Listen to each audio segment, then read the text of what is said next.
Good morning all of you.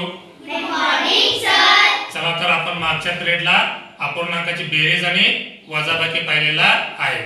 थोडक्यात मी तुम्हाला सांगतो, अपूर्णांकाची बेरीज आणि वजाबाकी पाहताना आपण छेद समान असताना आणि छेद समान नसताना काय काय करायचं ते बघितलेलं आहे. तर आज आपण थोडं पुढे जाऊया.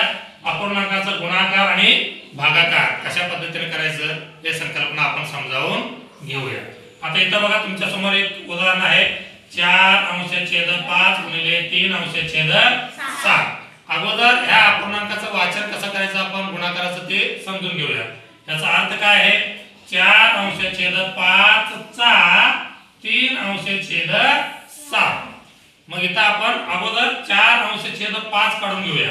बघा एकूण भाग किती करायचे? 5. 1 2 3 4 5. आणि त्यासारखे दिसणार किती घ्यायचे? 4. 1 2 3 4. म्हणजे इथपर्यंत अपूर्णांकाचा भाग आपल्याला घ्यायचा आहे. हा झाला आपला 4 अंश छेद 5. ह्या 4 अंश छेद 5 चा किती घ्यायचा आपल्याला? 3 अंश छेद 7. मग आता बघा भाग आहेत आपल्याकडे 4 आणि त्याचे भाग किती करायचे आपल्याला? पुन्हा 7 भाग करायचे. पण 4 चे 7 होतील का? नाही होणार, कारण 4 1 4 4 गुणे 8 4 त्रिकोण 12. म्हणजे ते 2 2 केलं तरी होणार नाही. मग त्यापेक्षा आपण काय करूया? इथे जे 7 भाग आहेत हे प्रत्येकामध्ये 7 भाग काढूया. 1 2 3 4 5 6 7. ह्याचे पण 7 समान भाग करून घेतलेले आहेत. ह्याचे पण 7 समान भाग करून घेतलेले आहेत. ह्याचे पण 7 समान. त्यामुळे राहिलेल्या भागाचे सुद्धा किती समान भाग होतील? 7 समान भाग होतील. म्हणजे किती भाग झाले बघा? 7 7 14 7 21 7 28 भाग झाले आपण रंगवलेल्या पैकी. आणि एकूण भाग किती झाले? 35. तर इथं 7 भाग केल्यानंतर प्रत्येकातून किती घ्यायचे? 3 घ्यायचे. मग ह्याच्यातून घ्या 3, ह्याच्यातून 3, ह्याच्यातून 3, ह्याच्यातून 3. मग एकूण भाग किती घेतले आपण?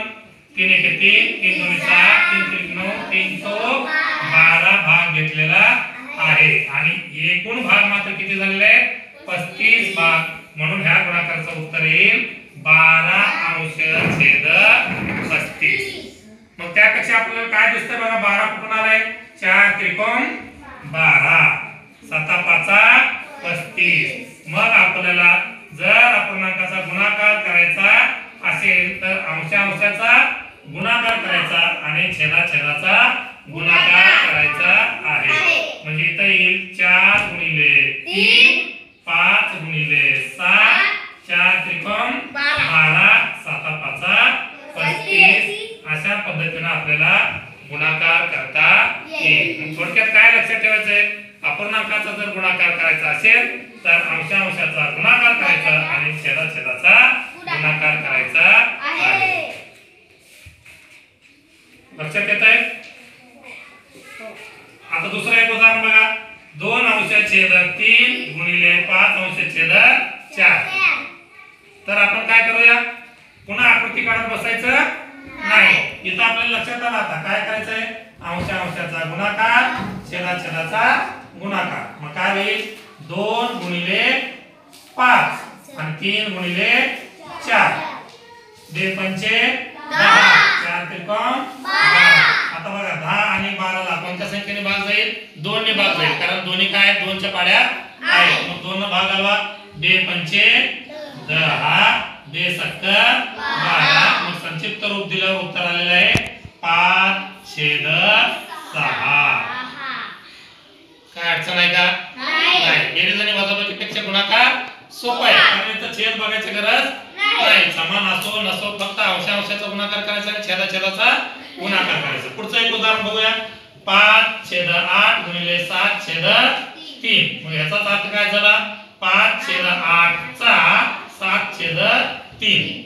म्हणजे अंशाचा गुणाकार करा 5 गुणिले 7. छेदाचा गुणाकार करा 8 गुणिले 3. किती झाला बघा? 5 7 35 8 3 24. या दोघांनाही कुठल्याच एका संख्येने भाग जाणार नाही. म्हणजे उत्तर आलेलं आहे 35/24. समजला गुणाकार? हा, अंशाचा गुणाकार छेदाचा गुणाकार.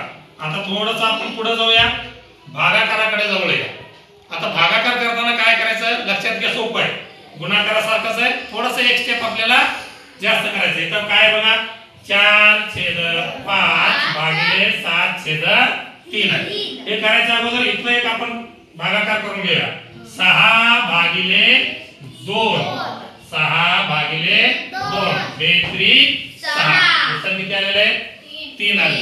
आता मी याला गुणाकाराच्या रूपात लिहितो बघा. 6 हा भागाकाराचा लिहिलाय गुणाकार. मग उत्तर किती यायला पाहिजे 3. मग 6 ला कशाने गुणल्यावर उत्तर 3 येईल अर्ध्याने. अर्धा क्या 6 चे अर्धे किती होतील 3. म्हणून ह्याच्या छेदात काय नसेल तर इथं काय असतंय 1. म्हणून ह्या भागाकाराचा आपण लिहितो गुणाकार आणि ह्या दुप्पटीचा आपण इथे केलेला आहे अर्धा. म्हणजे व्यस्त संख्या लिहिलेली आहे 2 चा. याचा वर लिहिलेला नाही याचा खाली आलेला. या इथलंच कन्सेप्ट आपल्याला इथं वापरायचं. 4/5 भागिले 7/3 करताना सुद्धा तसंच करायचं. भागाकाराचं काय करायचं अगोदर गुणाकार करून घ्यायचा आहे आणि दुसरा जो अपूर्णांक आहे त्या दुसऱ्या अपूर्णांकाचं काय करायचंय व्यस्त करायचंय. म्हणजे छेद होईल अंशात जाईल आणि अंश येईल छेदात. म्हणजे 3/7. समजलं. इथपर्यंत आल्यावर काय टेन्शन आहे का आपल्याला नाही. पुन्हा याच्याच पद्धतीने करायचे. अगोदर किती आहेत 5 भाग करायचे. त्याच्यातले 4 तुकडे घ्यायचे. मग 4 मध्ये परत प्रत्येकात किती करायचे 7 आणि प्रत्येकाचे किती किती घ्यायचे 3 घ्यायचे आहेत. म्हणजेच काय अंशाचा गुणाकार छेदाचा गुणाकार. म्हणजे 4 गुणिले 3 5 गुणिले 7 4 त्रिकोण 12 7 5 35 म्हणजे उत्तर आलेलं आहे 12/35. आता दुसरा सरावासाठी इथं बघा 7/3 भागिले 8/5. इथं काय करायचंय पहिला अपूर्णांक आहे तसाच लिहायचा आहे 7/3. भागाकाराचा काय होईल रे गुणाकार आणि ह्याला मात्र काय करायचंय व्यस्त करायचं आहे. म्हणजे 8 जाईल 5 जाईल वर 8 येईल खाली 5/8. इथं टेन्शन नाही. अंशाचा गुणाकार 7 गुणिले 5 छेदाचा गुणाकार 3 गुणिले 8. तर इथं येईल 7 5 35 8 3 24. त्या दोघांना एकाच संख्येने कुठला भाग जात नाही. उत्तर आलेलं आहे 35/24. पूर्णांक अंशाधिक अपूर्णांक दिसतोय ना. हा मग पूर्णांक युक्त अपूर्णांक होताना 24 चा 1 न भाग जाईल 24 1 24 25 26 27 28 30 31 32 33 34 35. म्हणजे 11/24. अशा पद्धतीचं आपल्याला उत्तर लिहिता येईल. इथं बघा 3/5 भागिले 1/2 करायचे. 3/5 भागाकाराचा होईल गुणाकार. याचा काय होईल व्यस्त म्हणजे 2 जाईल वर छेदात येईल 1. मग अंशाचा गुणाकार छेदाचा गुणाकार 3 गुणिले 2 आणि 5 गुणिले 1.